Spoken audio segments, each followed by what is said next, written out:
Hello and welcome to episode 10 of AARGH My Optics, a podcast where two adults discuss, overanalyze and generally take a kid's toy and media franchise a little too seriously. Usually that of Transformers. But today, as part 3 of our toy collecting series of podcasts, we take a broader view and talk about toy displays.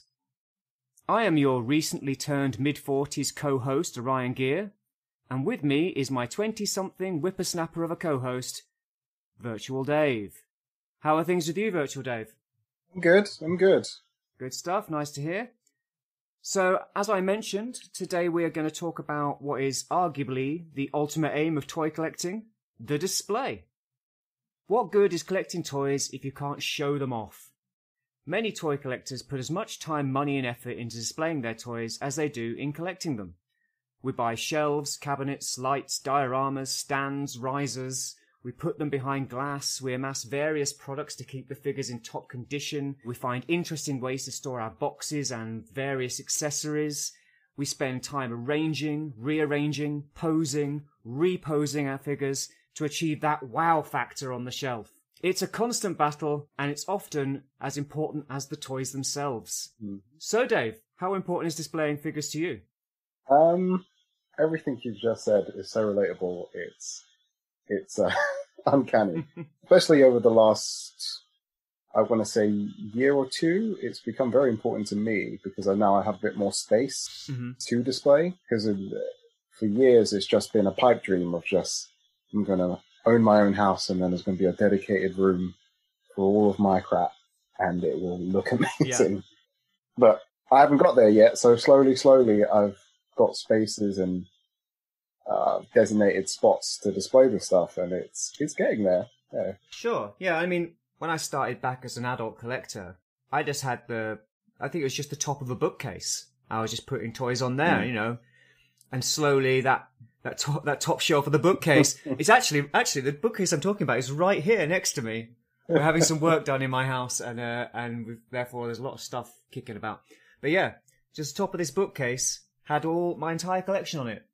And then obviously that kind of spread to windowsills and various other surfaces around my bedroom at the time. And then, yeah, since then, I've gone through various versions of toy displays and toy collections and how, you know, where they live and how they're presented. So, yeah, I mean, it's hugely important to me. And I do spend a lot of time thinking about it and rearranging it in my head and then rearranging it in reality. It's a work in progress that never seems to really. I don't think it's ever going to end. Yeah. That's the weird thing about it. Unless you have all the space in the world, there's always something you kind of want to tinker with in your display. Absolutely, yeah. I mean, yeah, you just get a sudden brainwave and go, actually, that would work better if I had these here and those over there or whatever. So it's and then of course you move house and you have to totally bloody change it, which obviously happens more to me than it does to you. But yeah, I've got to put these somewhere else now. Oh, these got to be in this room. Okay, how am I going to get around that? Maybe I need to sell some of these, or maybe I need to rearrange how I do things. My optics. So I suppose let's talk about how do you currently display your stuff? What's your current setup? Well, I think it was 2019 I moved into the loft in my house, and discussions on another podcast that I know that we both watched from Bobby Skullface. Correction. Virtual Dave is referring to a YouTube channel, not a podcast. Upon discussing this, it has become worryingly apparent that despite having recorded over 10 podcasts, Dave doesn't really know or understand the difference between the two. The way they were analysing their collections at the time, I used to watch those while I was planning how this room was going to look. Because I knew that I needed designated space for this stuff to live. And I went down the route of having a Billy bookcase, 2 DTOFs, and I think the shelf is called Calyx. Yeah. In between it all. Yeah. And you went down the IKEA route. I went down the IKEA route of just, it's like a well-trodden route by many a collector. It seems to be the starting kit. It's where, especially detail seems to be where people begin of like taking it to that next level of a display. Yeah. And I was really had my heart set on it. I mapped it all out. I did like a Photoshop planning of where things were going to be laid out. Really? In terms of, I really planned it out, budgeted for all the different pieces, and I really, really liked this open space to see these things now, because a lot of the time before, my stuff was just in boxes, and then I would take it out on a little desk accordingly into how I felt on that day. But now being able to see a lot of it is really quite nice. It makes you appreciate what you have, kind of thing. Agreed. Yeah, absolutely. But yeah, that's how it's been for me, right, like the last year or so.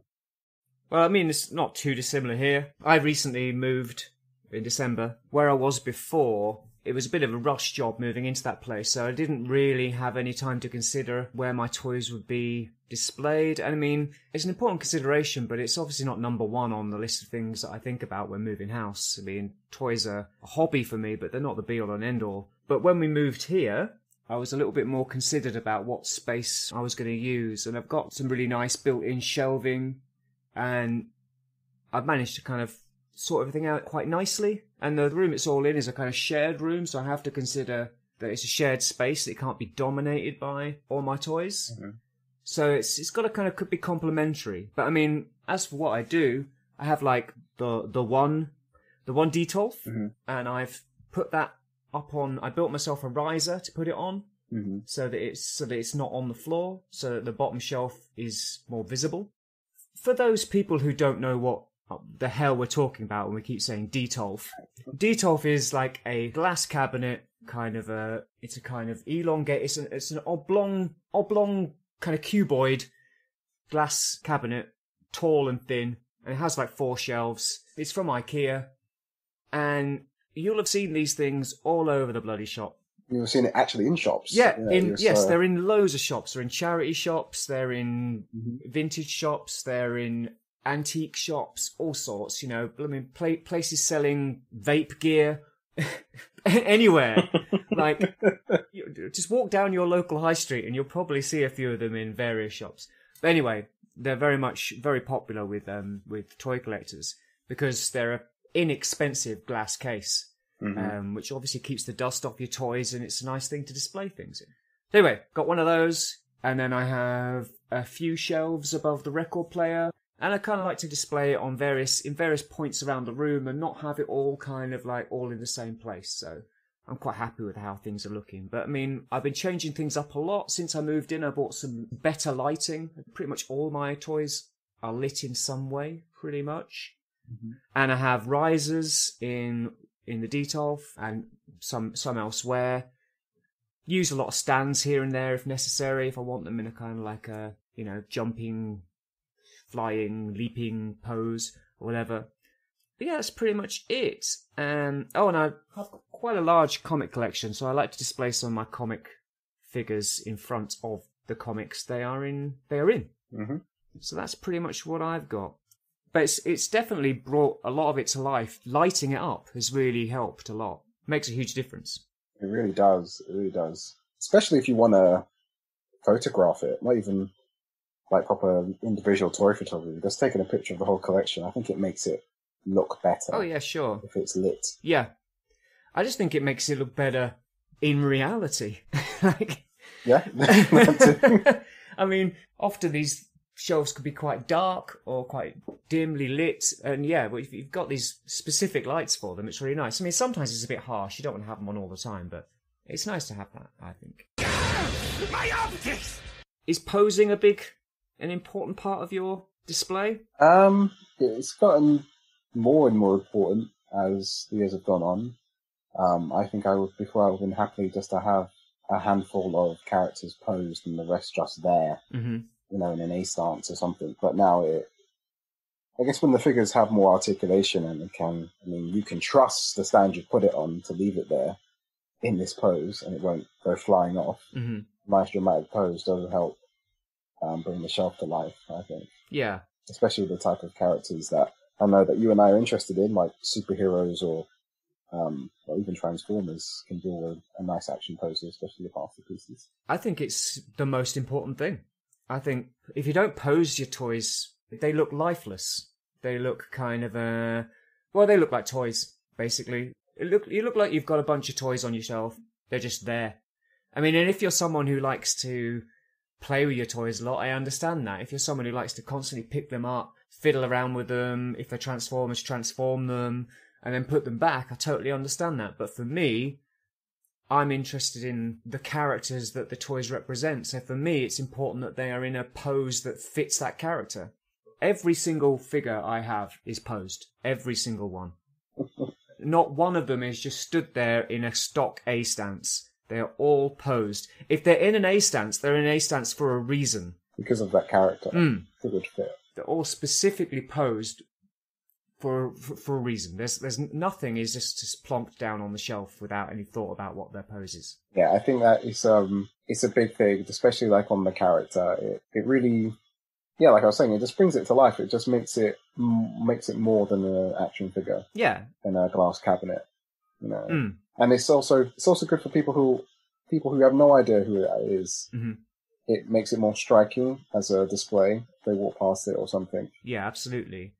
And it tells a story as well. Like one of my favourite displays, I have my Masterpiece Transformers set up with the Decepticons facing off against the Autobots from each side of the shelf. And I love it because there's enough space to have them all kind of like come down to a kind of point in the middle. So you've got the bigger ones at the back and at the far edges, and then it all kind of like tapers down to the very centre where I've got a little matrix in the middle.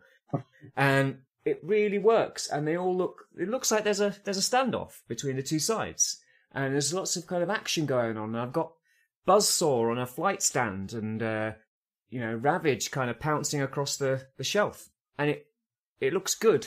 And I really like that. I like that it brings the characters to life. Yeah, I know the display you're talking about. I really like it because it reminds me of the like the G1 intros and like how they would run to one to another and it would clash into the titles. Yeah, and I mean, often when people set up battle scenes, it can become a bit too kind of hectic and there's too much going on. Mm-hmm. But I feel like I've got just the right number of figures for it to look dynamic without looking messy, which can often be the case. I might get onto that a little bit later. But there's something to be said for giving your figures enough space. Oh yeah, it's a really hard thing to judge. Yeah, and you've got to just keep messing with it to know because. My optics! But I was saying that I had Buzzsaw on a flight stand. Do you use stands a lot?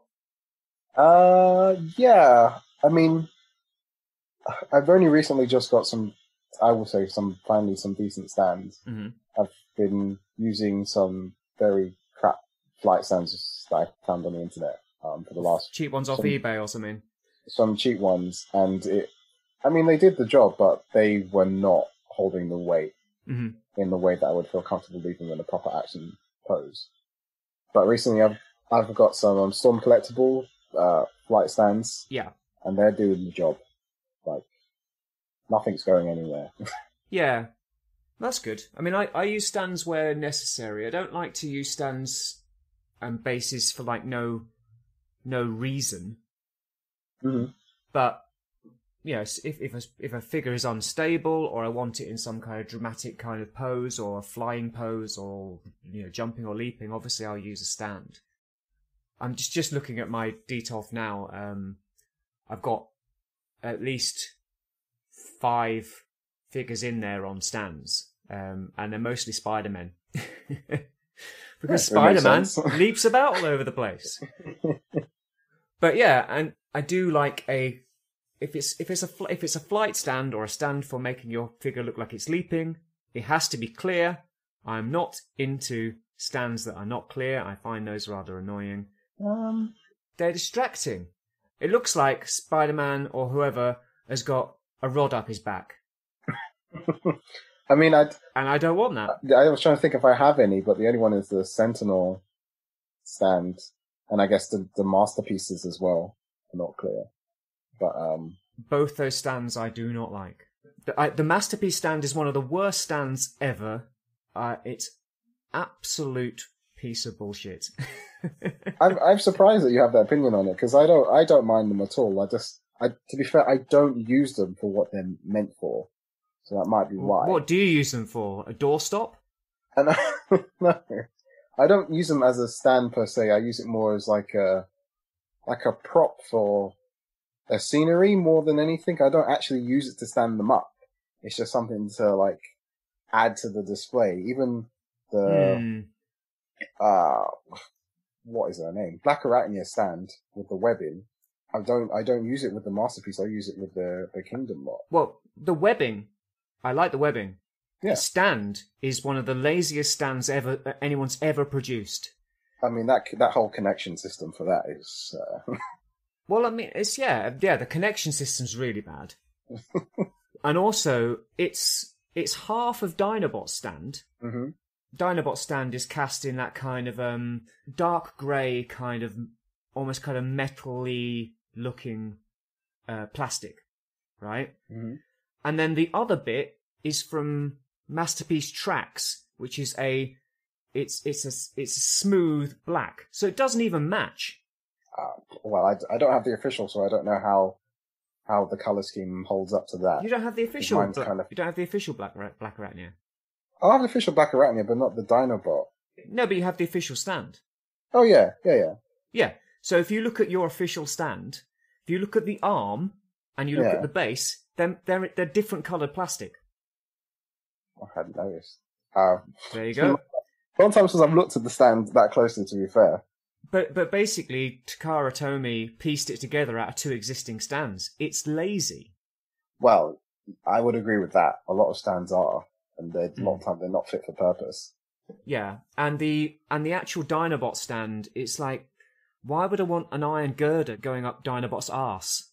I think the problem with those type of stands is like what you're saying, is just the rods. If they were clear, it wouldn't be as bad, because I just see the base as like the floor of the axolon or something. You know, I don't mind the base itself. It's just what's going up into the figure.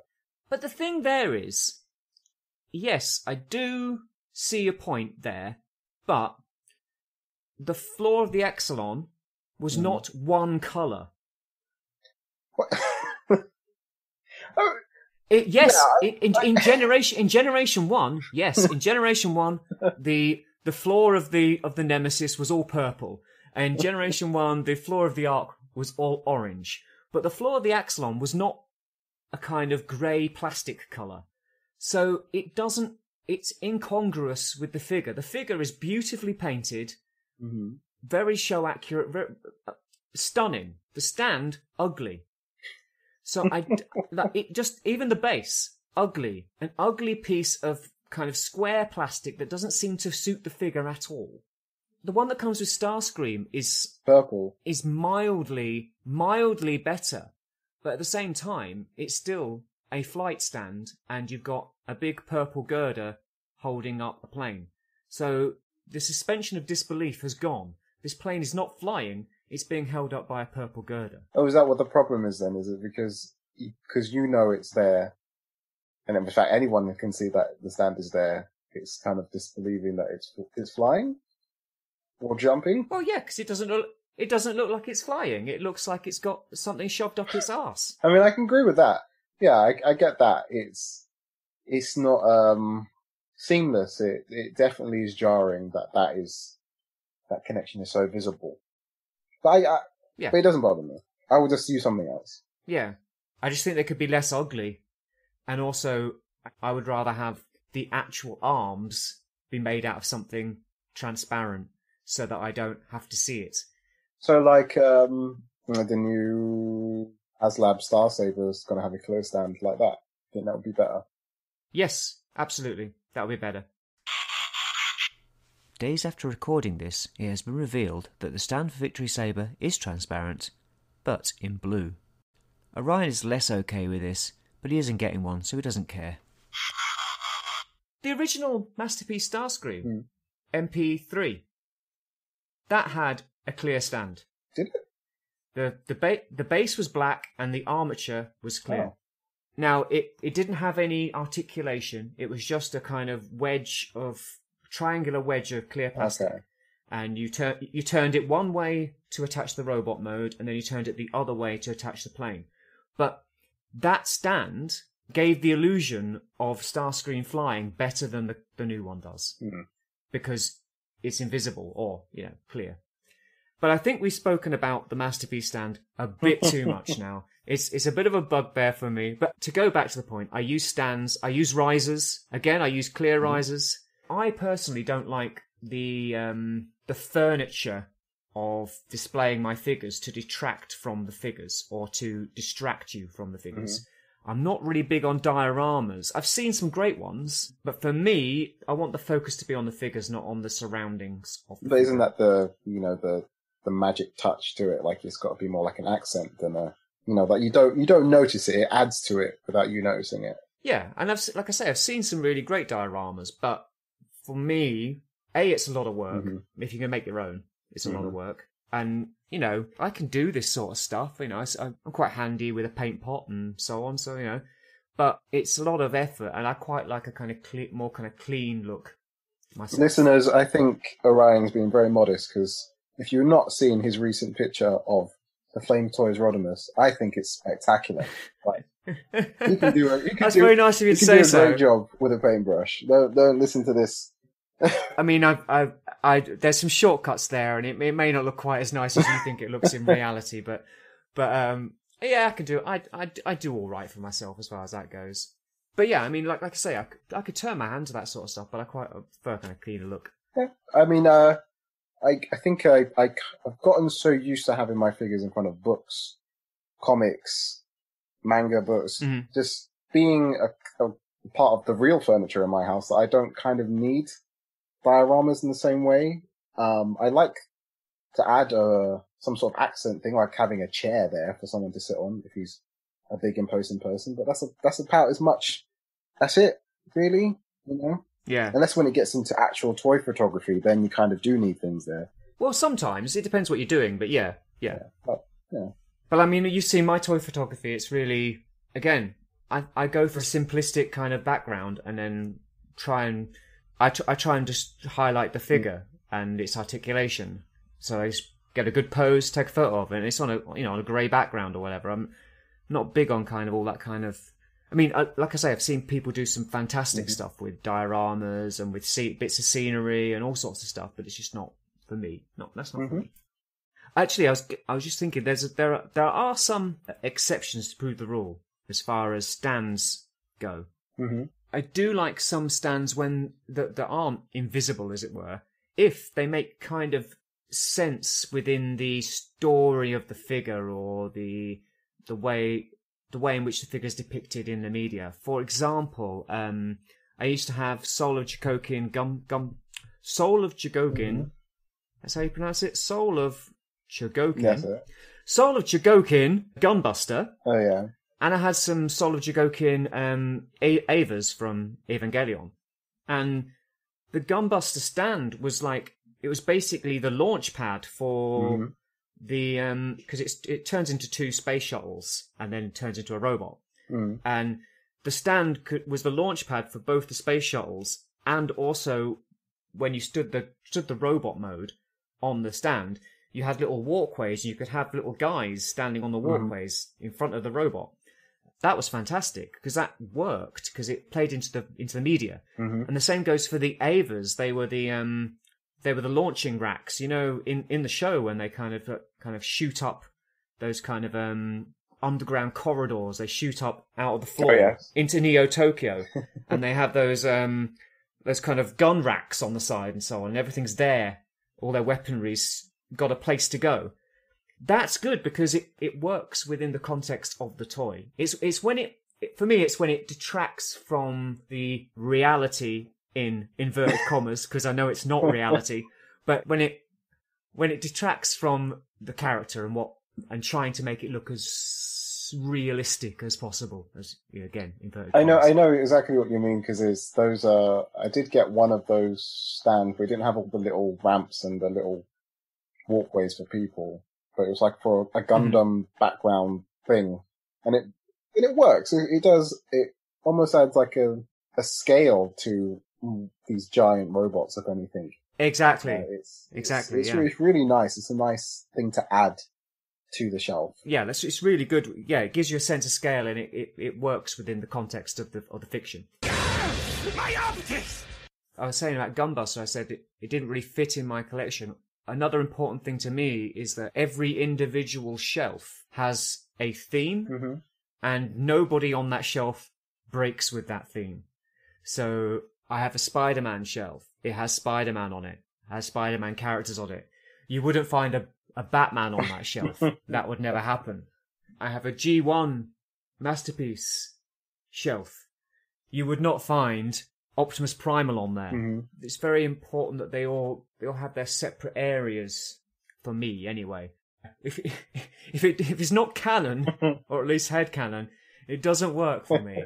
So I wouldn't be able to accept it. I can agree with that to some extent, because I think once you leave my room, once you leave where I have my main display shelves, all of that type of stuff kind of goes out the window, because it's all in like little nooks and crannies around the house. So sometimes a shelf has, I don't know, just looking around in here, I have X-Men and some Mega FCF's Armada figures in the corner, but it's in like a glass shelf. Yeah. Hidden away with some cutlery that we never use until Christmas time. You know, it's there's just dotted around like little accents. But that's less. I imagine that's less of a display for you though, and more of a kind of like just somewhere to Yeah, put it. yeah. No, it's definitely. I get what you mean. Like in my actual display, like in the DTOS, there's a designated shelf. I mean, recently there's something I've been doing where I've had a DTOF is just bad guys, and then the opposite, because I have my DTOS on the other side of the calyx. Yeah. It's good guys on one side, bad guys on the other side. Yeah, exactly. And that's why when I started selling off my Solo Jokokin stuff, Gunbuster was the last to go, because he's just an amazing figure, like beautiful. But I was like, I've got nothing to display this guy with. He'd just have to take up a whole shelf of a DTOF on his own. And I do really like that anime. I recommend watching it if you haven't. I do really like it, and I really like the follow-up, Diebuster, but it's got a very different kind of artistic style. So you'd be hard-pushed to put Gunbuster and Diebuster figures on the same shelf. They'd look a bit weird. Anyway, I digress. I thought, well, I can't display him in a meaningful way, so I may as well sell him. And he was worth quite a lot of money at that point. I managed to get him very cheap. A friend of mine went, "Oh, look at this listing. Someone's selling a Solid Jokokin Gunbuster for a really good price. You should probably jump in on this." And I was like, at the time, I was like, I don't even know who this is. And he's like, "No, trust me. I'll send you the anime at some point. You're gonna love it." And I was like, "Okay, yeah, all right, fine. Why not?" And at the time, my collecting habits were far more kind of Your rules weren't as strict. Random. Yes, I was less strict with my rules and so on. But yeah, and as I say, yeah, so that's why I had to move him on, because he didn't fit with other stuff.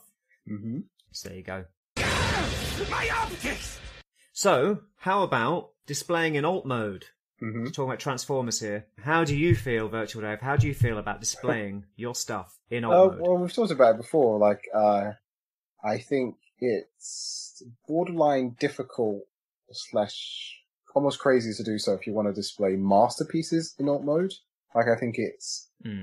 Unless you have the space to give them the room they need to look good, like if you have in like a row of cars or, the jets, because they definitely take up a lot of space. Yeah. I think for me personally, I prefer to do that with the mainline stuff because it's smaller than Legends if I'm going to display it alongside a Titan figure or something. Sure. Like, I think it can be done, but for me personally, I think it looks better when you have stuff like the mainline figures, because even these days, the mainline vehicle modes, I think, are pretty great. Sure, you could pull some punches with the robot modes, but I think the vehicles are pretty spot on, and I think they do the job for me. But I don't think I really do display much stuff in alt mode. I've only dabbled in it recently, but I don't tend to, unless it's something like Beast Wars characters, where you can have them back and forth in their animal modes. Yeah, because their beast modes are almost as much a character as the robot mode is. Yeah, I'm pretty much in agreement with you. The only stuff that I display in alt mode is original Generation 1, because I think that stuff looks fantastic in alt mode. I would agree. Because, they're scale models of real vehicles, a lot of them. Especially like the 84, 85 stuff. Obviously, it starts kind of skewing off a bit later on into kind of more kind of spacey, kind of futuristic-y kind of stuff. But those first 2 years of like the Diaclone and Microchange stuff, my Generation 1 figures are barely out of alt mode. And Beast Wars, I mean, for a while I dabbled with, and we'll talk about this, well, may as well talk about it in a second. I dabbled with getting duplicates of the Masterpiece Beast Wars stuff, just because I thought the Beast modes were very expressive, but it's having the space to do that. I think, to be honest, still to this day, I think you were onto something there. I mean, if Kingdom didn't happen and there wasn't the mainline version of these characters now, I probably would have done that as well. Because a lot of them have gotten their own KOs and whatnot. Even Primal's getting his KO, so I probably would have got both modes. Yeah. 'Cause it's too expensive, and I have a more kind of moral objection to KOs than you do. There is that. So, but just as even if you had the space and you had the money for them, I think out of any figures from Transformers, it's probably those that probably would be the ones to do it. Yeah, I absolutely agree with you. I did go down that route. I basically had everybody. I did buy the Dinobot KO, and I did buy the Megatron KO, and had the KOs in Beast mode, and official figures in Robot mode, and that worked fine. I got Primal and Cheetor. When they reissued Primal and Cheetor, I bought them again, because Primal has really easy to scuff paint, and my first Primal was a bit scuffed, so I was like, well, I want a nice one.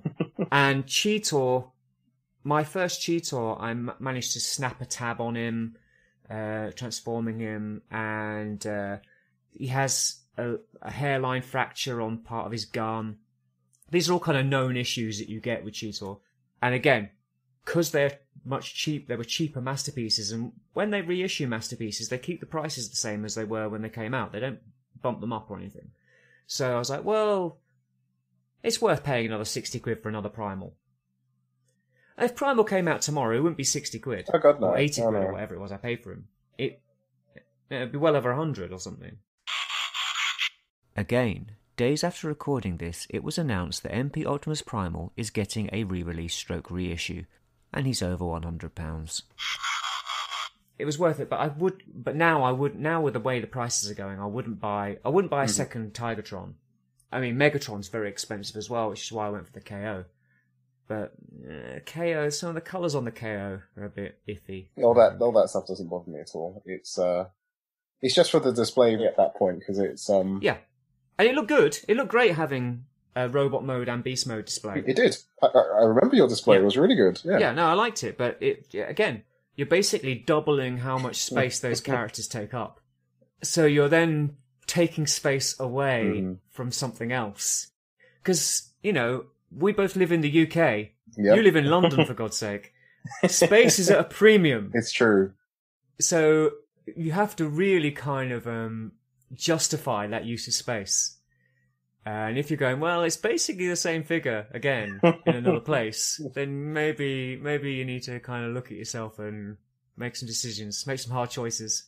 Of course, if you're happy with that, if you've got the space, if you can manage it, I think it just comes down to that, because it's probably the main reason why I like what's the best word? Planning out my displays. Yeah, I get it. Organizing. Curating, that's the word I was looking for. Curation, yes, absolutely. It's definitely, it plays a big part in that. Like, say, like Spider-Man.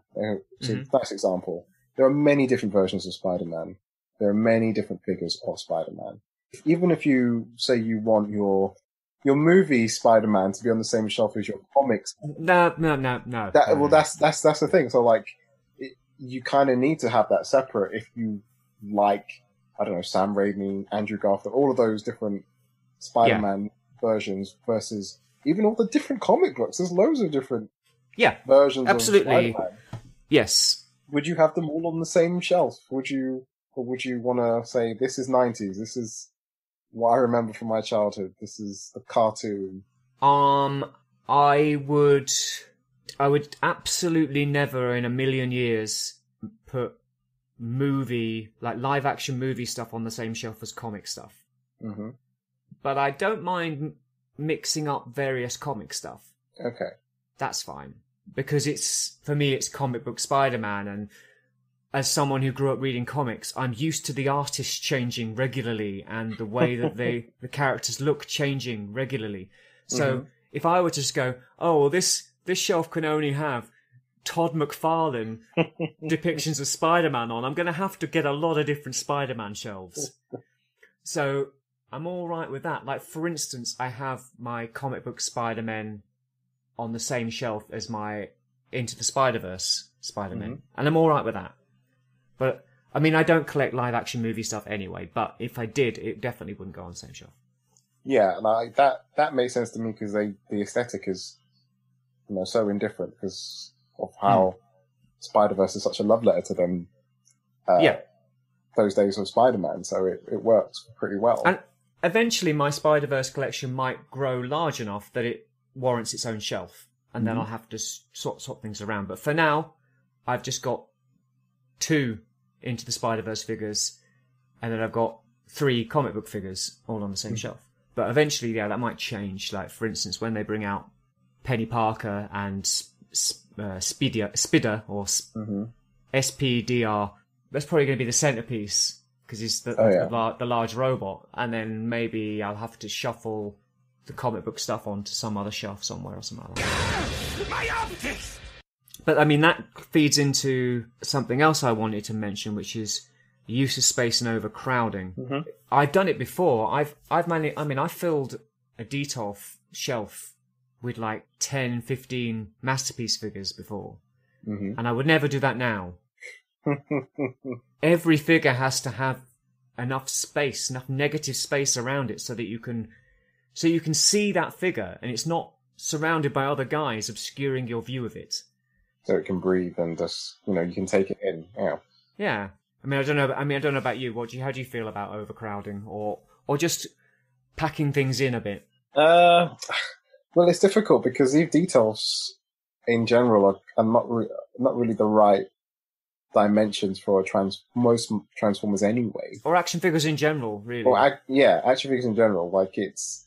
Unless you're talking 12-inch stuff, maybe. Yeah, like if you're going into the bigger stuff, Hot Toys or whatever. Scale, then it suits just fine. But for your standard mainline stuff, it's not. You need to be more creative in how you pose it, or have risers, and I don't know, like have other bit of fluff in there, like having displaying the Ghostbusters, but having Ecto-1 in there as well as the four themselves. Kind of something else to occupy the negative space. I wouldn't say that vehicles in Detolfs is a good idea because they're so narrow.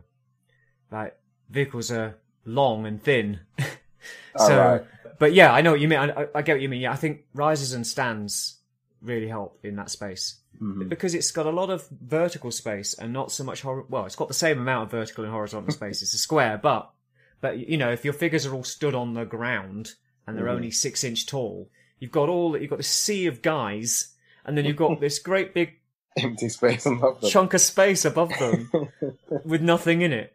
And maybe you can get a slightly bigger figure in the middle or something. But yeah, I think it's good to get kind of risers, or like the risers that are stepped or whatever, just to kind of get that stuff to fill that space nicely without it looking overcrowded. Yeah, I think that's the trick to it, because so I've seen some displays where people have put a lot of figures in a display, and it doesn't actually. It's not bad. His only problem is they haven't posed them, and sometimes that's because they can't pose them because of the lack of space. But I'm in the camp of where I don't think everything needs to be dynamically posed. It's fine having one central character in the most dynamic pose ever, but everyone else is static, or at least looking at the person who is doing the dramatic pose. That's fine. Yeah, I mean, it doesn't have to be a dramatic pose, it just has to be a pose. Anything, yeah. Rather than you do see a lot of this, especially in Transformers. and Marvel Legends, all sorts actually, Star Wars, where the figures are just arms straight down to the side, legs straight, facing forwards. and then they're all kind of right in front of each other, like a school picture. Yeah, exactly. Worse sometimes because they're not like on risers or anything. So you like can't see them. Yeah. In a school picture, you've got people on different levels, haven't you? But no, they're all just stood each other. It's like they're a crowd at a concert. Yes, this is a better example. So you can't see everybody because they're all stood so close together and all very straight. Mm-hmm. Yeah, I mean, I understand that sometimes people are short on space, and maybe these people are more into the collecting side of it than the displaying side of it. But for me, that kind of defeats the object a little bit if you're cramming people in onto your shelf in that way. I think that's probably it right there, because it's a different mindset. Mm-hmm. Being a collector, being a collector that displays their collection. Yeah, I absolutely think so. And yeah, if you're collecting the toys because you love collecting the toys, you will just kind of like shove them onto a shelf in that state, and that's fine. You might not even take them out of the box. Well, God, that's a whole different realm of collecting that. Yeah, and you do see some people who display boxes. Mm-hmm. I mean, it seems crazy to me, but if that's what you're into. I mean, I have got, only because I couldn't find anywhere to put them, I have sort of displayed my Beast Wars Masterpiece boxes. Mm-hmm. But I'm thinking of changing that up. They're just kind of there because it was a very high shelf. I didn't know what to put on it. And I thought, well, I've got every box. Maybe I'll stick those up there for now. See how that looks.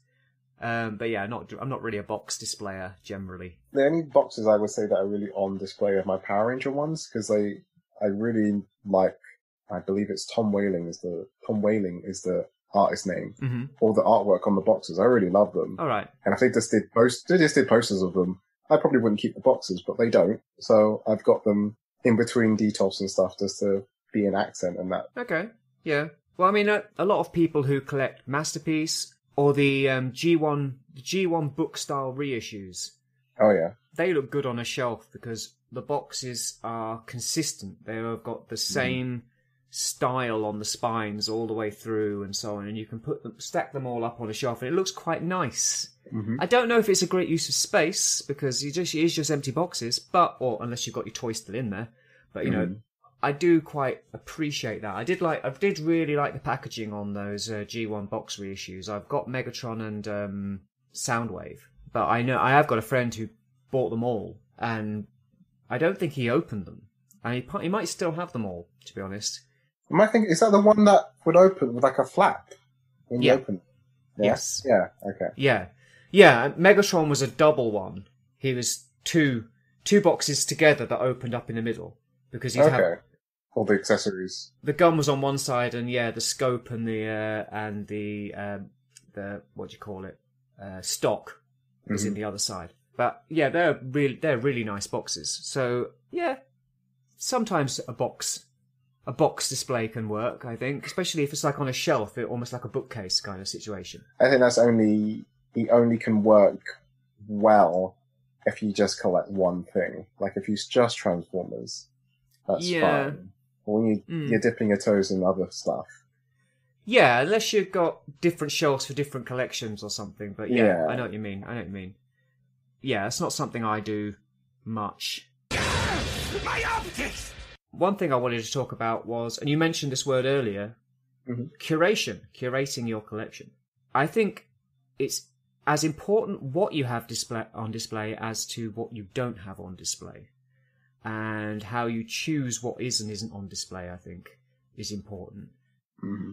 I spend a lot of time kind of going, well, do I want this on display? Do I want it on display with these other figures, or do I want it in a separate place? And what shelf on my detoff, or what shelf on my shelving unit do I put these guys on where they look their best? Do you do a lot of that? Yes, because my main display is in my room. Mm-hmm. So when you walk into the room, it's all along one wall, really. Well, it's like an L shape, how my display is set out. and you can only really view it from standing up or lying down on the bed. And the elevation of how you're looking at the space does make a difference. Yeah. So the figures that need to be seen are at a certain eye level, and other ones can be lower down because then you won't see them unless you're on the bed. Mm-hmm. So it's thought out in that way as well. I completely get what you're talking about, because it's so, they're three-dimensional objects. So if you're not looking at them face on, they might not look as great from the side or from this at an angle, or the way you posed them may look ridiculous if you're looking at it at a 90-degree angle or something. Just how you've put them there is quite important. Yeah, they might look perfectly fine looking straight on at them, but then when you sit down or something, they look strange or whatever. Yeah. No, it's absolutely true. Yeah, I think that's an important consideration. Like, I mean, for me, I do swap around what's where, and often I do find that certain things work in different places than other things do. Like, if you've got stuff that's up high, you want it to either be big, so you can see it, or you want it to be on a stand so that it's elevated from where it is, so that you can, if it's on like a high shelf and you're looking up at it, most of what you can see is shelf. So, you have to kind of think about how that's going to present itself. So, for example, my Zeta Toys Unicron is on a high shelf, but he's on his stand, because he's in planet mode at the moment. And my G1 toys are on a high shelf, but they're on a riser so I can see them. And then there's other stuff that just wouldn't work up high or down low. Mm-hmm. So you have to kind of really think about that, and think about what your viewing position of this stuff's going to be, and then also light it accordingly as well, in a way.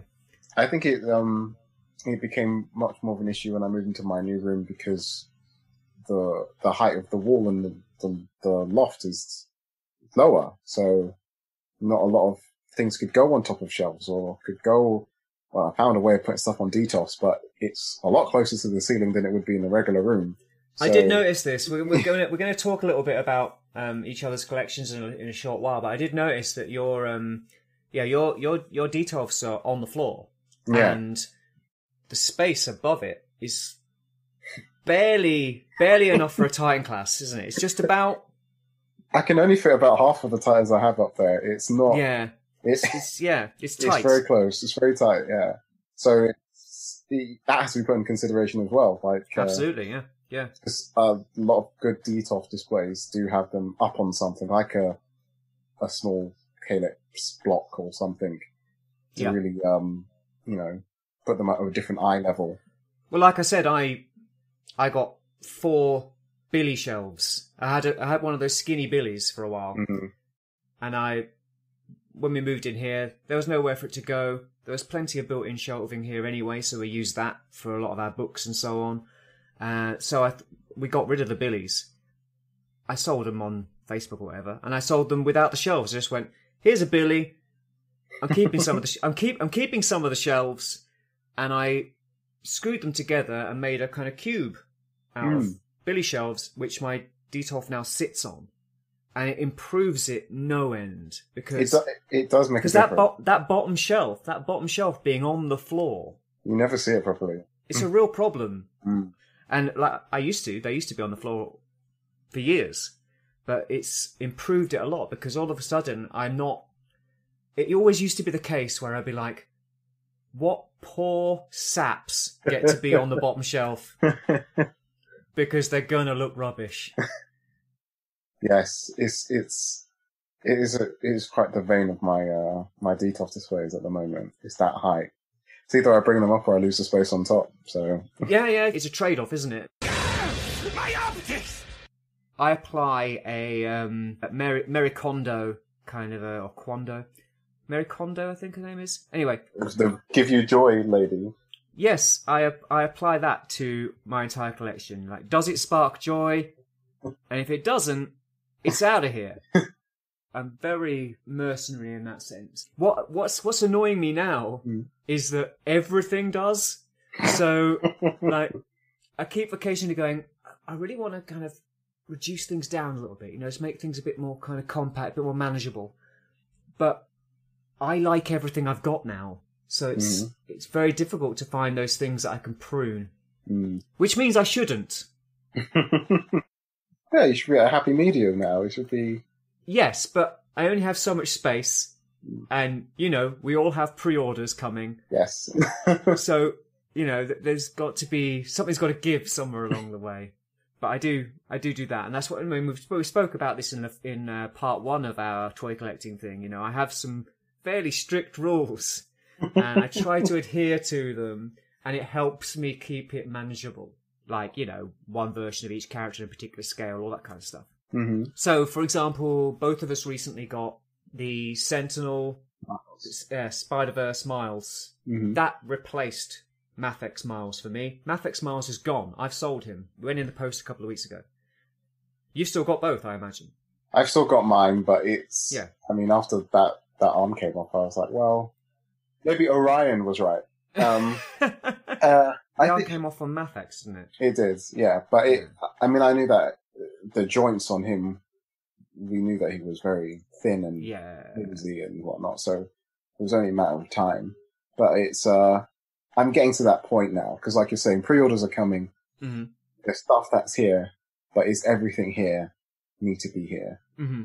Like, narrowing down on things is becoming an issue. And do you keep it and store it, or do you sell it? Like, what are you going to do with it? And eventually, if you're lucky enough to have some storage space, that's going to run out too, eventually. So you've got to think about that as well. So, like, I don't store much stuff. I don't have the space to store much stuff.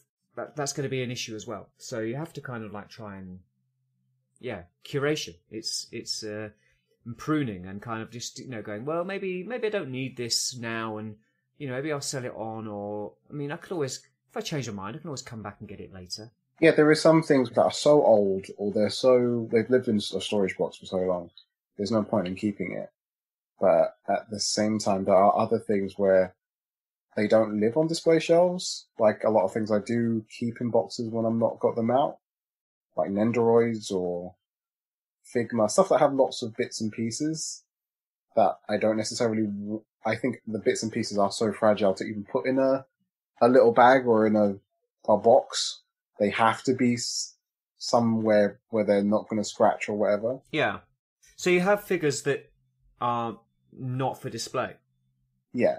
I have figures for pictures, if anything. Figures that I would take I see. pictures for, and then they would go back in a box. I don't always put those ones on display because most of the time they're just too fragile to just leave out in case something happens to them. Like, they just might just... All right. I mean, a shelf dive and they would die. They would just shatter into pieces or something. Yeah. I mean, I don't do that, but I can see why you might. I mean, I literally have one small box full of figures that aren't on display, and that box, if anything stays in there for too long, I may end up selling it just because it's taken up space.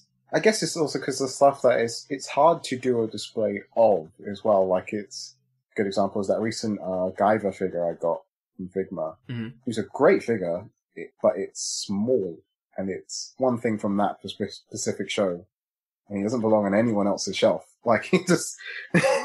Like I was saying about Gunbuster. Exactly, then to designate one space just for him on his own makes no sense. Like, yeah, exactly. And what I would probably do then is sell it. But, I mean, if you can find somewhere to put it, just so you can get it out every now and again and play with it, then that's fine. I mean, I get it. And I have had figures like that in the past. Like, I mean, I used to have figures just to muck about with, and have had in the past. Sometimes when I used to work in an office, I used to take some figures in to work with me and stick them on my desk. Mm-hmm. Invariably, I'd go to a meeting or the toilet and come back, and they had been repossessioned in hilarious sexual poses. Oh, right. So I stopped taking toys in. Various times I'd find Booster Gold and Blue Beetle taking their bromance a little bit too far. Oh, well, as you know, when we worked in an office together, mm-hmm. I did take figures in with me. Yeah, you did, yeah. Pretty much every day, a different figure. And I did not get that response from people. Well, yeah, but at that particular time that we were doing that, we were in there, on a temporary basis, weren't we? So yeah, that's true. That is true. I met my co-workers who knew me well enough that they knew it would piss me off, or it'll be funny. Would sneak over and muck about with my stuff just for fun. I mean, it was fine, but yeah. Did you, out of curiosity, did you ever take your toys to school? Yes, but they would invariably get damaged, lost, broken, stolen. Mm-hmm. So no, generally I would avoid doing it. Mostly, I did sometimes, and there was often days, end of year, everyone was encouraged. Well, not a lot. It was kind of like bring your toys to school day kind of thing at the end of the year sometimes. So yeah, I did do that from time to time, but I didn't do it a lot because, again, like I said, often get damaged or broken, and I was precious about my toys way earlier than most kids, I think. Mm-hmm. No, that's understandable. No, I definitely did it, and yes, stuff would normally get broken, or because most of the time it was Transformers, so people were, oh, it's a Transformer, let me transform it. Yeah, exactly. I mean, I even have that now. I mean, I've recently started going to a little meetup in Brighton. Yeah. Hi guys, if you're listening. And we take in some Transformers, and we kind of sit around, have a few pints, and we have a fiddle with each other's other Transformers. It's great fun. Mm-hmm. At the same time, you're like, oh, be careful with that one. I mean, to be honest, it's mostly my fault because most of the Transformers I own are kind of higher end, kind of expensive stuff. Mm-hmm. I don't have any mainline stuff, so if I had mainline stuff, I could take that in, and it wouldn't be so much of a problem. But the other day we were on our hands and knees searching around under this table to find a little flap off of Kingdom Rodimus that had popped off. So it happens, So yeah, there is a little bit of that. When you have family round or friends or whoever would come to your house and see your display. Yes. Do you plan ahead for this? Because I do, and I have stuff out at a height that they can mess with. That would be fine, but I don't even have to be worried in the room for. Yeah. Because of problems like that in the past. Like I've had things out, and people just kind of pick it up and want to mess with it, and suddenly an arm's come off or something. I would do that if I had any friends with kids or whatever. Yes. That would come over. The children. My other half despises children. She wouldn't countenance them coming in the flat. So I don't have that problem. I have friends to visit all the time, but they are respectful to my toys, and I don't have to child-proof the place or anything. I do have to consider where I put things in relation to the cat. Oh yes, your pet. So yes, that's another one. Exactly. Yeah. So I have to consider not putting stuff in a place where she might jump up and walk around. I mean, she's pretty good. She's pretty careful about knocking shit over. So I do have to consider that. Yeah, I don't really have to do anything with my toys that much, really. But I totally understand why you would if you had children coming to visit. Yes. Absolutely. Or just inconsiderate adults. Well, sometimes that as well, but it's something I've learned over the years now. Why I have stuff like, you were asking about where my Funkos were. A lot of them are in the front room, so people will do that type of stuff because I don't care about the Funkos. You pick it up, and that's it. It's not gonna. Yeah. They're those kind of disposable kind of things, aren't they? They're not your pride and joy or anything. Nope. Well, since you've brought us onto the topic of showing people your collections and so on, I think you wanted to talk about when people are seeing it for the first time and how they feel about it, and that kind of stuff. Yeah, I was really curious about what was your steps in order to bring it to your other half or a partner or something, because for me it's quite a personal thing, but at the same time I'm sure from when you've met me, I don't hide my nerdisms. I wear Spider-Man t-shirts. I walk around in Power Rangers gear all the time. It's not like it's something shocking to someone, but it's the volume and the amount of it when you. Yeah, I'm a little bit more subtle in my. Oh yeah, you very are. Yeah. in my nerdiness, although I am wearing a Transformers t-shirt today, but I don't generally. But I don't hide it. I don't kind of, if someone asks me about it, I'll tell them. Mm-hmm. And when people come over to visit, I don't tidy the toys away. and I couldn't do, not with how many I have and also the space that they exist in. I mean, my toy collection is in the center of the flat. Mm-hmm. It's in the main room. It's in the first room you hit when you come in through the front door, pretty much. Mm-hmm. And it's surrounded by my records and my record player, and it's in a room that we often entertain in. It's kind of a dining room. It's got the dining room table in it anyway, and we'll often have people over, sat around in this room having a drink or having some food or whatever. So it's there, right in your face. Mm-hmm. And I can't tidy that away, and I'm not gonna. Oh, yeah. So I don't really... It's not... It's... Go on.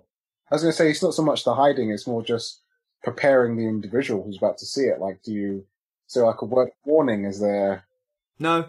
This is the room, prepare yourself. Yeah. No. Oh. Not at all. No, that's just like, for instance, when I met my other half, when she first came over to my flat, it was just there. Mm-hmm. Oh yeah, I collect toys, by the way. There they are. Wow. I guess, I don't know, maybe it was just because of my old room. It was so small that the figures, like, they felt like there was a lot more there than there was. Mm-hmm. Because it was such a small room, like a box room. Yeah. And when I've had friends over before to come into like you were saying before, like the main room, the living room, mm-hmm. they're everywhere. There's figures spread around at every corner of every bookshelf. And they think that that's the collection. They think, wow, you've got so many. I'm like, this is just the first room in the house. What are you talking about? It's barely begun. Yeah. I mean, I'm not going to pretend like that I'm not conscious of it. Right. I mean, I am aware of the fact that it's unusual that I collect toys, although far less unusual than it used to be. Mm-hmm.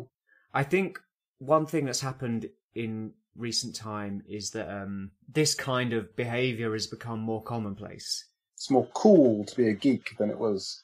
Absolutely. It used to be a huge stigma connected to being into kids stuff, as it were, or into comics, or into anything a little bit kind of niche. Mm-hmm. And that's not so much of a big deal, but I'm not going to pretend like I'm not aware that what I do is a little bit unusual. And, you know, when people come over, they're like, oh, okay. But I've never had any kind of negative reaction to it. You know, it's just like, oh, right, you're a big geek. Okay, fair enough. Oh, no. You like comics and toys and various other pop culture and inverted commas things.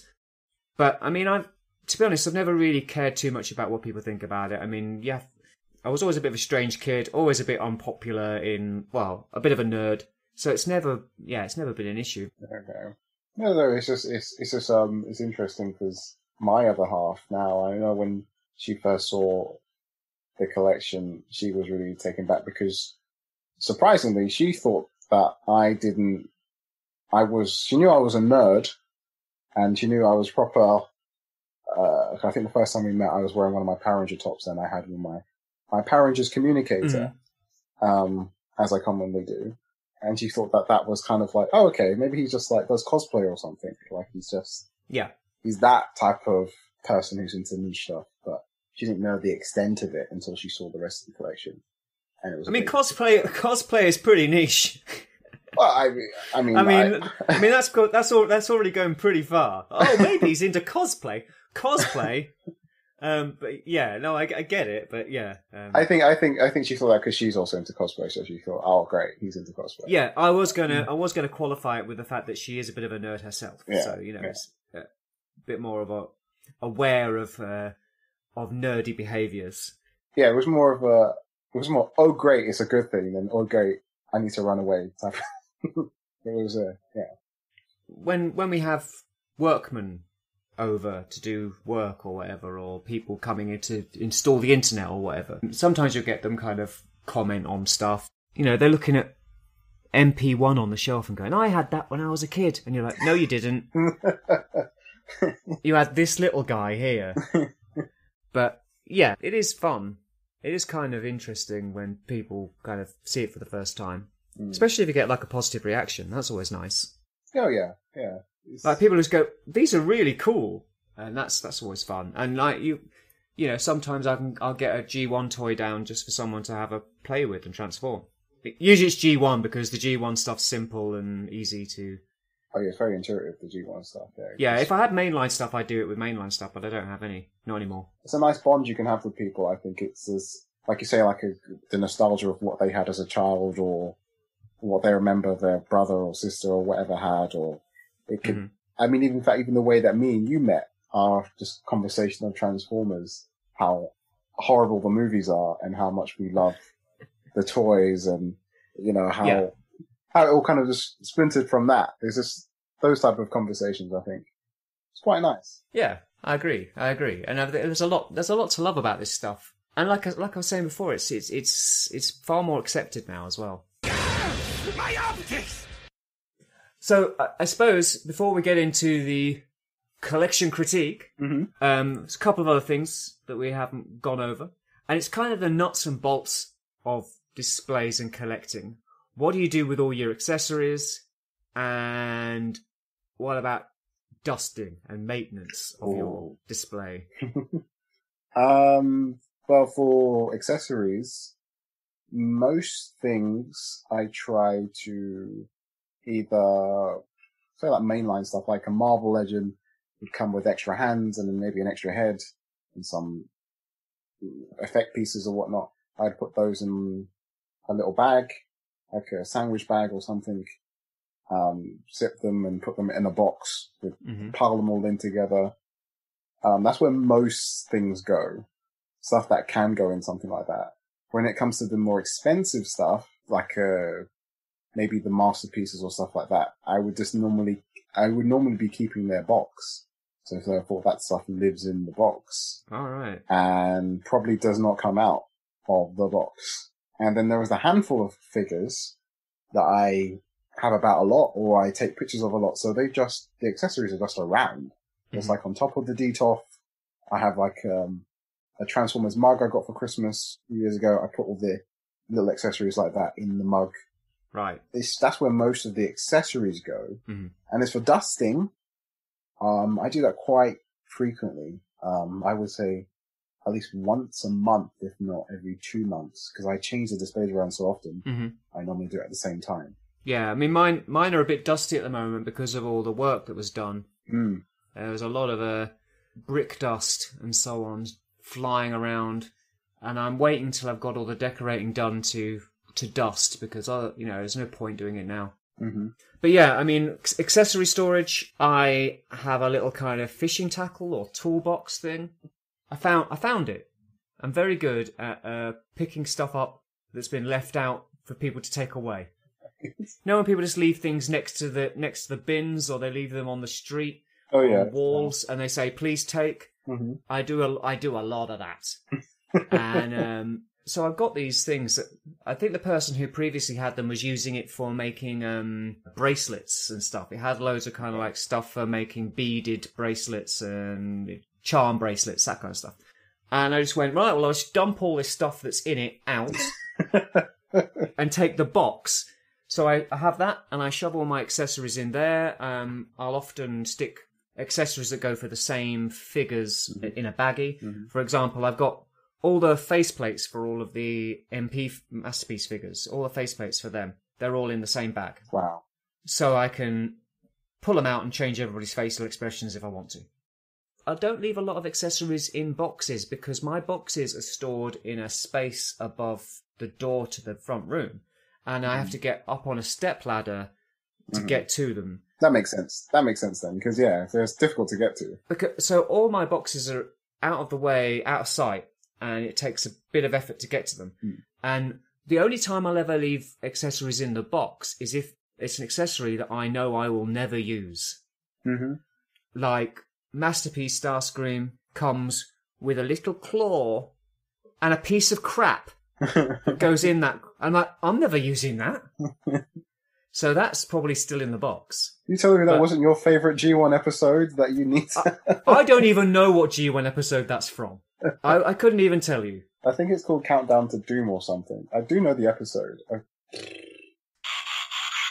Correction. The accessories in question are from the G1 Season 2 episode Cosmic Rust, in which Starscream uses this never-before-seen and never-seen-again pincer attachment to remove the piece of crap Orion is referring to, an asteroid fragment, from Megatron's arm. Clearly a seminal event in Transformers history that no true fan wouldn't want to recreate. He has a little claw and a little purple piece of crap that you can hold. No, and there's a drill piece as well. Drill, yeah. No. Those accessories may as well not exist because I'm never going to use them. So they stay in the box. Mm-hmm. But the rest all go in that fishing tackle thing, and I've got another kind of cube with where the larger accessories can go. What I do really like is figures that have accessory storage on them. Mm-hmm. That's really great. Like the G.I. Joe classified figures were really great for that, even though I've sold mine now, but they were great. You can basically put every single accessory that figure came with on the figure, and it wouldn't look like it was a problem. I don't want accessories hanging off my figures looking, messing up the look of them. Like, for instance, the most of the Masterpiece figures have some kind of way of hanging the guns off them in some way, shape, or form. You can even put Masterpiece Dinobot's tail will fit on his back in a certain way. Yeah.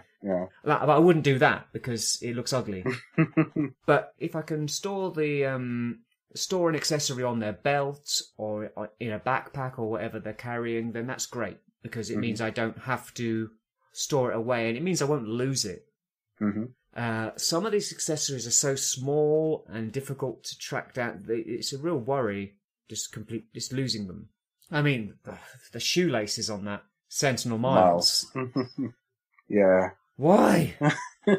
So yeah, they go in there. So that's what I generally do with accessory storage, and then dusting. I dust if and when I remember. I don't have like a dusting regime, but I will notice that something's getting a bit dusty, and obviously when I repose stuff, when I decide to move things around, I'll notice. Or if I take one down to take to a meetup to show people, I'll notice and I'll dust it off. And I've got like a... Go on. I was going to say, some of the reason I should say why I dust so regularly is because my main display is in my bedroom. So if my bedroom's getting really dusty, I'm going to dust it. Oh, of course. The other ones around the house, I probably never dust those. Right, yeah. But yeah, I've got a makeup brush that I use to dust, and sometimes you use a wet cloth or something. But yeah, I mean, it's something you have to do. I mean, obviously, if you've got them in an enclosed cabinet, they get less dusty. So the stuff with the detolf gets less dusty. It's less of a problem. Mm-hmm. Although cleaning the glass on the detolf's a right pain in the bum. Oh yeah. My optics! What about shelf dives? Have you ever had any major? Oh, not in a long time. Not in a long, long time. I'm careful about that kind of stuff. Everything's posed in a fairly sturdy fashion. Things don't fall down that often. Mm-hmm. What about you? I think the most recent thing was my KO Reveltech Venom figure. Mm-hmm. That I don't know. Maybe Carnage pushed him. I don't know. But they were next to each other, and just 1 minute he was halfway down the room and in pieces. So. Yeah, that's the only thing. Well, it's a KO though, isn't it? Yeah, well, that's why it was fine. I'm like, God, if I had spent the 70 odds, because that definitely would have broken as well. Yeah, actually, so I have had something happen recently. Actually, I have a shelf with all my. I'm a massive fan of Justice League International, quite possibly the best comic ever written. Mm-hmm. Love it, and I have a specific Justice League International display, and on it. I have a Booster Gold, again, one of my favourite characters. That figure, those figures in general, they're not really action figures. They do have joints. They do have knees and elbows. Mm-hmm. But they're kind of designed to be stood in a particular pose. And if you change it, it doesn't look right. But anyway, I had them up on the shelf, and we had some guys in to come and put a new window in. And my other half rang me while I was at work and went, so they've been and they've done the work and they've gone. So that's good news, but the bad news is Booster Gold is on the floor and in 3 pieces. And I was like, what? So, to be fair, that figure has broken in the past. Mm-hmm. But when I came back, his leg had snapped off. It also snapped at the ankle. Previously, one of his thumbs broke off, but that was still attached. But yeah, so I had to glue him back together. Like I say, because they're kind of more like statues, it's fine. But that was probably the most recent, and that was a little bit annoying. Did you come home and turn into like Batman and have to work out where all the pieces were and do like some sort of detective work? If they were this close to it, then they definitely knocked it over. The trajectory of where he fell. Oh, they absolutely knocked it over. They absolutely knocked it over. And they picked it up. Oh, right, okay. So they noticed. So I was a bit annoyed. It was in my back pocket of complaints if they didn't do a good job. I was like, well, I'm not going to mention it because, you know, the figure is fine. I fixed it. It doesn't even look like it's broken. And he always stands in the same pose anyway. So I'm not bothered. But if it were something more expensive, then I would have definitely kicked off. Rightly so. Yeah. But no. I mean, that's probably the most recent one. But luckily, that figure had broken in the past and had super glued him together before, so it wasn't a big deal. But Jesus, getting a replacement for that figure is expensive. Yeah, it's quite old now, aren't they? Those Justice League International figures are, they're almost vintage now. And I don't know if it was a particularly large production run of them. So I mean, I've looked into it because I've only got 3 of them, and I wouldn't mind getting the whole set because there's like 3. I think there's 3 or 4 others I haven't got. I think there's a Batman, a Fire, an Ice, Naught. Oh, and a Black Canary. So there's 5 I think that I haven't got. I just got Booster, Blue Beetle, and Martian Manhunter. Yeah. So it'd be nice to have the full set, but I looked into it, and they're quite hard to get hold of. So, you know, maybe one day. But I'm quite happy with what I've got. Whilst editing this podcast, Orion found himself enabled. He now has a Naught in the post and is in search of the rest. We knew this podcast malarkey was a bad idea. But yeah, that's probably the last time I had a shelf dive.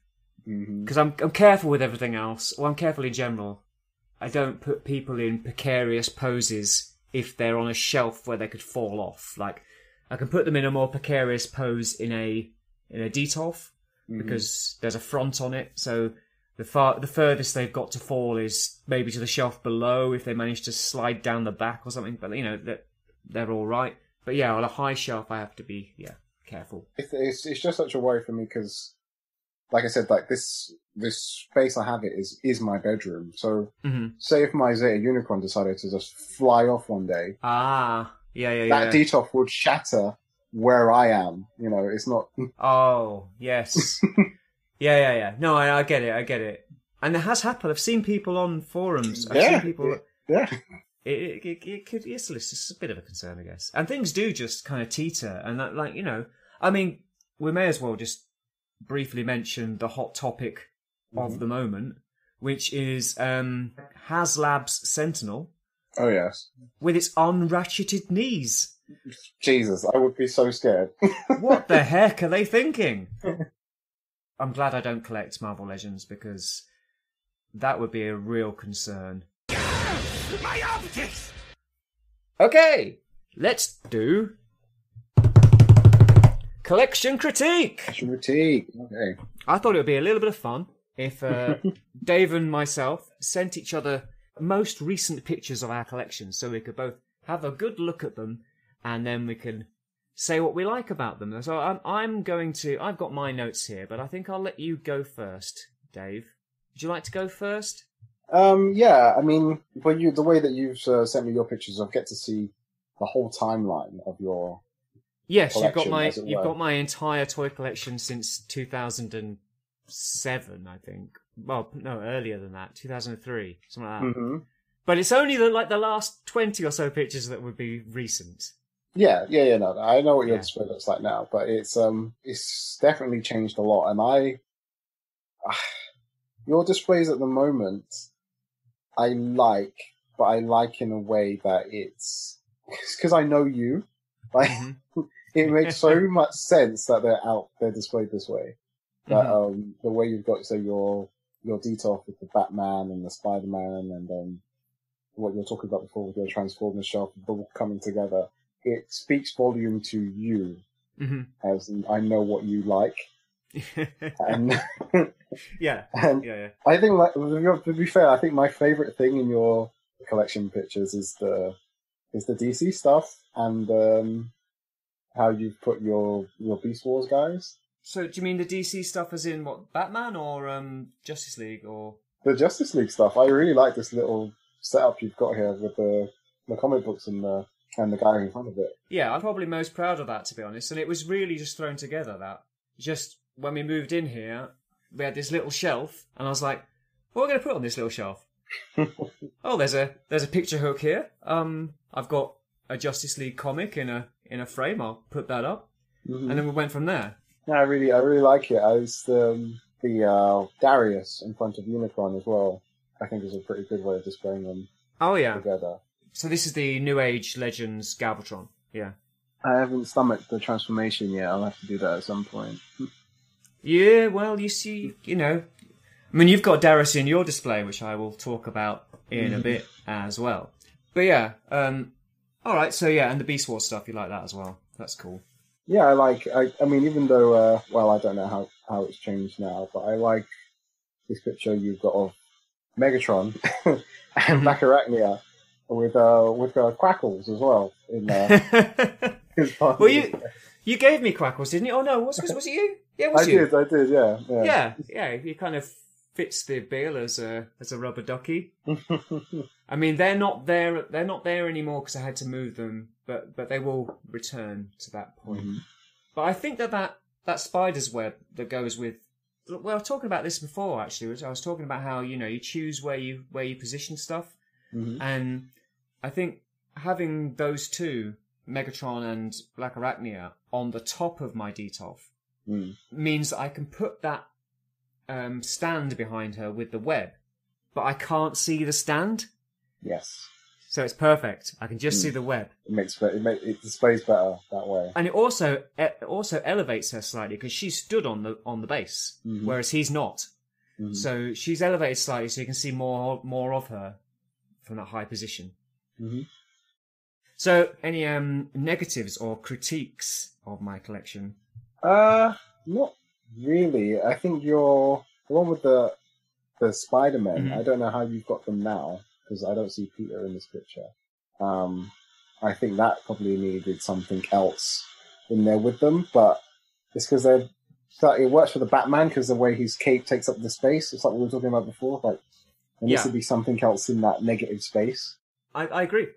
The reason for that is that shelf is waiting for more things to join it. Oh, definitely. Yeah, I know that. Yeah. But yeah, no, I know what you mean, and it's difficult with Spider-Man to fill the space. I mean, I've got like 3 of them up on kind of flight stands, as it were, but it still doesn't quite fill the space. I know what you mean.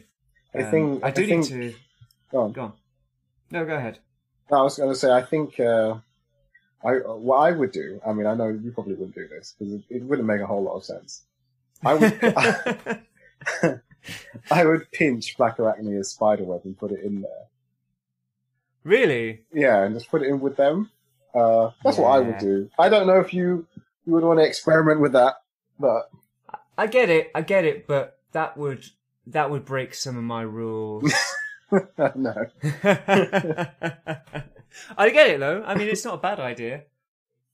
What I did have previously, which is something I might do again, is I had more of them swinging on web lines, so the web lines were kind of heading off into the corners of the Detolf. I might do that at some point. But that's some good constructive criticism. Thank you very much. I think I also want to say that I really liked your lighting as well. Like I think we both got a similar lighting setup to our Detolfs, and it really does work really well for the figures you put in there. Cool. Well, actually, I mean, that's one thing I noticed about yours, is that you've put like a lighting strip on the top as well, which is, I think, is quite a good idea. I mean, I don't always like to light things from below, but it really works for what you've got on the top of your Detolfs, because you've got Trypticon on one and Unicron on the other. Mm-hmm. And it kind of works to uplight those figures because they're supposed to be giants. Yeah. It maybe wouldn't work for smaller figures, but it definitely works for those guys. So I think that's quite a good solution. What I would like to have is some kind of spotlight that would shine. Because, I mean, I've got much higher ceiling than you. You have the space to... Yeah. So I wouldn't mind having something I could do that with. But yeah, okay. Well, anything else to say? I think I had not seen it until just now. Your display of your boxes at the top is actually a really good idea. Really? If I had the space to display my masterpieces like that, the masterpiece B4 boxes, yeah, it does work. Well, like I said, it was a kind of flippant idea because it's a really high up shelf. I mean, it's behind me right now. Even if I stand up, I can't reach it. So like, it's so high up a shelf, it's of no use as a shelf. So I was like, well, what am I going to put on it? And if I put figures on it, I wouldn't be able to see them; they'd be too high up. So I put the boxes up there, and it means I've got more room to store boxes in with the rest of my boxes. My optics! Should we talk about your collection then? Oh yeah, go on. Yes. I wrote some fun stuff. I went down the route of the good, the bad, and the ugly. Oh yes. So in the good, I think you've got some really nice posing going on. Most of your stuff's posed really, really quite well, and there's really good lighting. Although those remotes for your lighting are massive. They're little, but it's just, I guess it's in that photo they look good, I suppose. The big white kind of things that have got the lead coming out. Oh, those. Oh yeah, those are massive. They've got things to stick them on off the side. I just don't use them. Oh right, okay. Because they just seem a bit kind of like intrusive because they're white on a black on a black Billy bookcase. Mm-hmm. But I mean, the lights are perfectly fine. Although I would recommend the IKEA Northfly stuff. Yeah, I think I will have to change those around at some point. Yeah, because I've got those, and they're really good. I mean, I've also got an LED, like a stick-on LED strip at the top, but I've noticed that those are starting to go. They're cheap. Anyway, the lighting looks good, but it's the wires and the little remotes. Mm-hmm. But I mean, the posing's really cool. I quite liked how you got your War for Cybertron toys in alt mode. Mm-hmm. They all look great. My only criticism would be I would remove Hot Rod because Hot Rod looks out of place with all the kind of realistic looking alt modes. He's a space car, as it were. He looks a little bit. Yeah, it just looks a little bit out of place with the kind of the rest of very kind of 1984, 1985 era Autobots. Yeah. The problem I have with that is because Kingdom vehicles are pretty great. Mm-hmm. The only problem is I don't have a lot of the Earthrise ones, but probably have some of the better alt modes. Very tempted to get like a hoist or a grapple or something like that, but I try to keep it with characters I really care about, even though those do look really good. Yeah. Yeah, he was just a space filler. He shouldn't be there at all. One of the reasons that I noticed it was because I had the same problem. Used to have quite a few G1 toys, mostly reissues, and I thinned it down to just my favourites. And those favourites were Optimus Prime, Megatron, Starscream, Soundwave, Prowl, Bumblebee, and Hot Rod. And Hot Rod just doesn't fit with the rest. Because he's from 1986, he's all spacey, he's futuristic, and I've still got my G1 reissue Hot Rod. I've still got him, but he's in storage because he just doesn't fit with anything. But I don't want to sell him, but I just don't have a good place to put him. Would you consider having more? Would you ever have gotten the rest of the 86 guys to have with him? No, I don't think so. I mean, I did have some of them in the past. I suppose I did used to have Perceptor and Blaster, and you probably would have looked okay with them. I don't think I've ever owned a Cup or a Blur. They definitely had an Ultra Magnus at one point as well. Yeah, I don't know. I'm holding on to him because I really like the toy, and it has a bit of kind of nostalgia for me. But yeah, it just doesn't fit with the rest. But that's it. That's one of the reasons it kind of jumped out at me. Mm-hmm. So I was talking about the strip lighting on top of the detail, which I think really works, especially with Unicron, who looks fantastic. You've got him posed really nicely. It looks really good.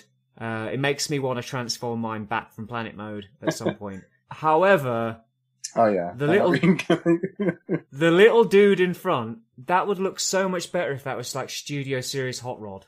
But you know where my Studio Series Hot Rod is. Where is it? Is that the one that's on the shelf? It's on the one that's on the shelf. No, it's one in the detail. Oh, with right. The others. Okay. Yeah, that little dude, I mean, I'm not big on super deformed stuff, but he looks a bit out of place where he is. Do you know who might go in that spot if I actually get him? Is the Rodimus from Kingdom. Yeah, that's in my notes. I said Studio Series Hot Rod, or maybe even Kingdom Rodimus. I think who would go there if I get him. I mean, I think the scale works, but it's just the fact that he's super deformed and looks a bit weird. And I know you're into that stuff, and that's fine. But it looks a little bit out of place. Okay, I know. But I think Unicron looks ace. And what's below it is, in my opinion, your best display is the real Ghostbusters one. Oh yeah. I really like that. It's simple. It's simple. It's got everything it needs.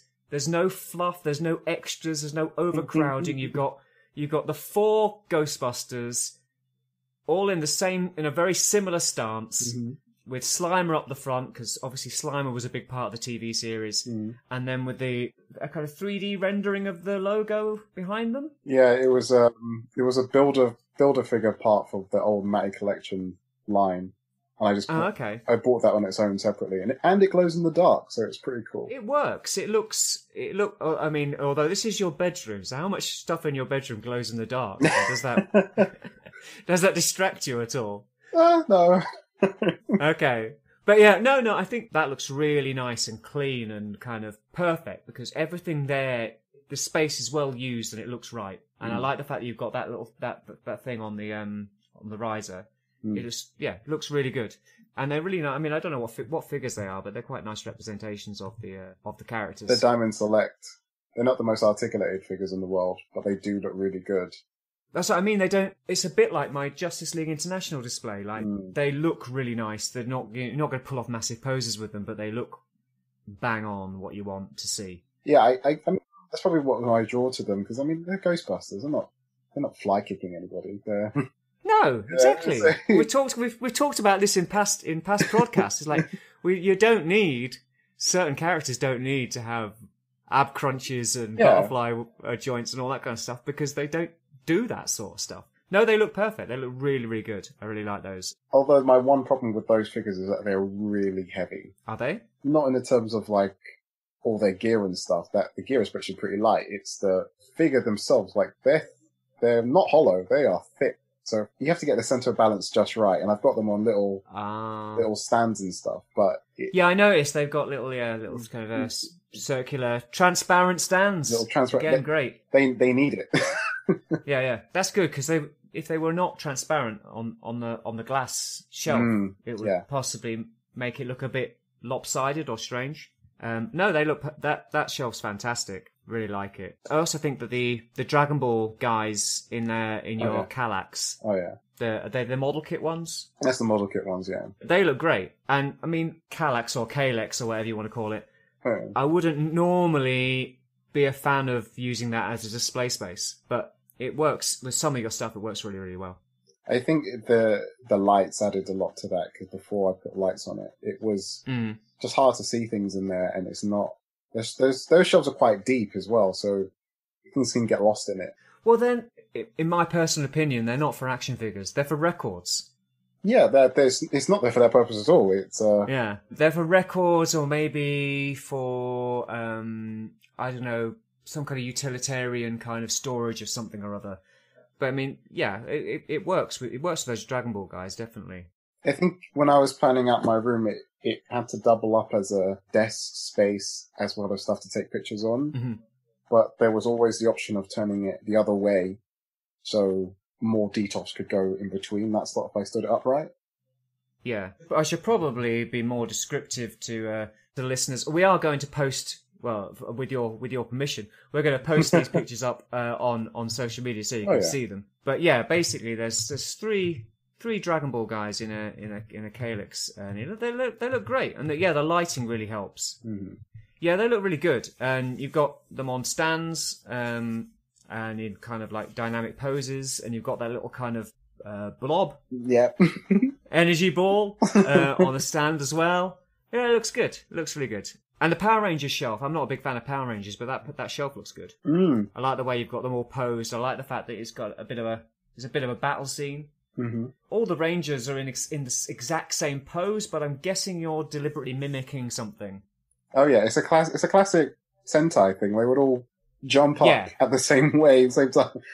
Exactly. I thought that's what it was. I thought there's probably a reason he's done that, so that's fine. So they look really good, and I like that you've got everything on that shelf. You can see it properly, even though there's plenty of going on, and you've got those baddie guys, like 3 or 4 of them. But everything on there can be seen. Nice, really, really good. Mm-hmm. And the Marvel Legends Mafex Hero shelf is all right. It's good. It's not. It's possibly a little overcrowded. The problem with that shelf, it needs an anchor. A realistic anchor would be a Spider-Man, but that Mafex knockoff I've got isn't up for it. And no. I don't want to put the Spider-Verse guys in that, so I need another Spider-Man to center it, and then I can work something out. You should have got the classics one. I should have. It's like £70 now. Is it? Yeah, it's ridiculously priced. Yeah. Really? Yeah. Wow. Well, when I'm done with it, you can have Pizza Spidey. Pizza Spidey. Oh yeah. Yeah, that would do it. The previous Marvel Legends one. Yeah. Because I won't be needing it much longer. So yeah. I noticed that some of the guys are falling over. Mm-hmm. Or look like they're falling over. Like Cyclops. Cyclops looks like he's falling over. And I'm not sure whether Wolverine and Cap need stands. They seem to be in fairly kind of good poses that they could stand without the stand holding them up. It's the Mafex, Wolverine and Cyclops have, well, I don't know if it's just mine, but they have really loose ankles. Oh, really? Okay, yeah. Their center of balance is just off. Yeah, right. So they need their stands. But the problem with the Mafex fans, I don't feel like I'm in awe and amazement how you've got your Spider-Man up in the air, the Batman with that stand, because even after I tighten them, that stand is just not doing the job. That is. I just careful positioning, I guess. Sometimes it can be a bit annoying, but I've managed to make those work. They're not the greatest stands in the world, but at least they're clear, and that helps me. But yeah, I mean, I wouldn't mind maybe buying something better. I'm either going to have to use somebody else's Mafex stand or buy a new stand for Sentinel Miles, because I'm currently got him up on the Sentinel stand, and it bugs the hell out of me. It's so big as well. It's just a massive stand. It's not designed for him. It really isn't. It isn't designed for, like, the claw. The claw is too big to go around his waist. Like, it's a kind of, oh, we've got this stand. Because it's D4 Toys. And they do Flame Toys stuff. They do Sentinel. They do a few other things. And they use the same stand for it all. And I think the one stand fits all does not work in this instance. Yeah. I think the Fully Cully or FLCL figures I've got coming are going to have that exact same stand. But They will. Almost undoubtedly. I don't even think it will work well with them because they're quite thin robots as well. Yeah. There's nothing I like about that stand, to be honest. It's a really badly designed stand. You have to push those little bits of clear plastic out and then you have to tab it. It's like, why? Why can't we just shove the post into a hole on the stand like any other regular stand? I really like your Headmaster shelves. They're good. Really, really like them. I like the fact that you use the alt modes on the Decepticon one. And having Planet Mode Galvatron in the background is quite funny. I like that. Yeah, nice team shot with the Autobot Headmasters. The only thing... go on. I was going to say the inspiration for that was our recent podcast about Headmasters. Which threw me down a nostalgia train, so I brought those guys back out to I see, yeah. get back out. No, I think it looked great. I mean, I would probably make Fort Max bring Fort Max forward a little bit, make him the centerpiece, and then have 2 headmasters either side of him, rather than Oh yeah, the way you've got them in front of him. But I think that they look great. I found it a bit of a trade-up because either I use the head of Fortress Maximus to have Cerebros or Fortress there, but it's not the right one for that display. I think it is the right one because being a Marvel guy, Fort Max is bigger than the other headmasters, but not gigantic. So for me, it's completely the right one. No, I mean the heads, the transformation head for Fortress Maximus, Cerebros, in the American version, his head looks different. He has like a visor than it does in the Headmaster show. Oh, right. You mean the one from the Titan class figure. But that's not the Titan class figure you've got in the display. Oh, no. No. That's something else. The Zeta Toys repaint of the Toy World one, I believe. And I think that looks good with those guys. Which works nice, and it is nice. It's, like you're saying, yeah, he's almost just a bit taller than the other guys. Yeah, he's definitely bigger than the guys. Fine. No, I think that's really good. So, yeah, I'm not going to go too much into negative stuff, because I don't have much negative to say about it, to be honest. But you do have a bit too much stuff on floor level, but you kind of explained that with the whole kind of detail thing, which makes sense. I mean, some of those bottom cubes of the Kallax are a bit... why have you got all your Transart stuff shoved in that one at the bottom? It's because I wasn't sure where to put it, because either I feel like those figures are probably not going to be displayed the same way I have my other stuff, because I love those alt modes, and both alt modes require flight stands. That's what I was going to say.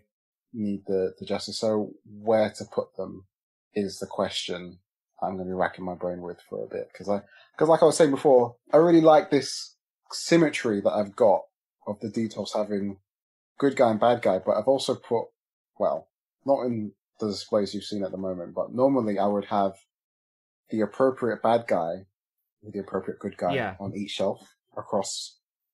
So it makes some kind of aesthetic sense in my head, but I'd maybe consider using the top of the Kallax a bit more, because it's got that big garage on the top, and then it's got Fort Max, and like, I mean, they're fine, but like, you could have those guys on flight stands on there or something, but it's because that diorama thing of yours takes up a lot of space, and I suppose that you, I'm guessing you use that space to do a lot of photography. I do, yeah. Yeah, so that's why it's empty. That's why a lot of stuff is there. Yeah, it's just where I take pictures. So that makes sense then. Yeah. I think you can't see it in the pictures, but on the other wall behind from where I was taking the picture, there, I haven't got it yet, but I'm meant to be getting a set of chest of drawers, and on top of the chest of drawers, that's where the Titans would live. Right, because they're currently all kind of hanging around on the floor at the moment, aren't they? They're around. I mean, because like I was saying, the ideal dream in my head was to have 4 Detours and have all 4 of them on top of each of the Detours. But that's never going to work in this room. So that's just no. And that's a lot of Detour as well. That is a lot of Detour. Quite heavy for a roof. I don't want to put that weight in there, but it's another story. Even though I do like the Titan city bots, I don't need them all out at the same time. Right. Like, Triptychon's only come out recently, and it's just because I needed to change up a Mega Supreme that was up there. So I just changed them around and put them back in their box, and they just live fine in the boxes. The only one who can't go back in their box is Fort Max. That's why he's always out. Right. I mean, where do you store this stuff? I mean, you must have some space to put this stuff in, because they're huge. I thought you would have noticed it. Along the side of the Detour, where the Ghostbusters are, there's loads of boxes. So they're just... Yeah, I was going to say, I don't like that. I don't like it. There's no way else to put them. I was going to say, actually, I mean, one thing I noticed, you've got your Billy in the corner, and then next to your Billy, you've got, like, crates and then boxes. Why aren't those in the corner? Oh. You think that would be better? Yeah, because your billy is behind a Detolf. But if your billy was pulled forwards and you put the crates behind the Detolf against the wall, behind the billy against the wall, then you'd be able to see more of the billy. I think the reason I did that when I was putting stuff in is because the bottom boxes, the way they were shaped, wouldn't fit in that corner. Oh, okay. But now the way the things are, maybe I can move that around so they can go in the corner. Yeah. Because I have different boxes now. So I could do that. Yeah.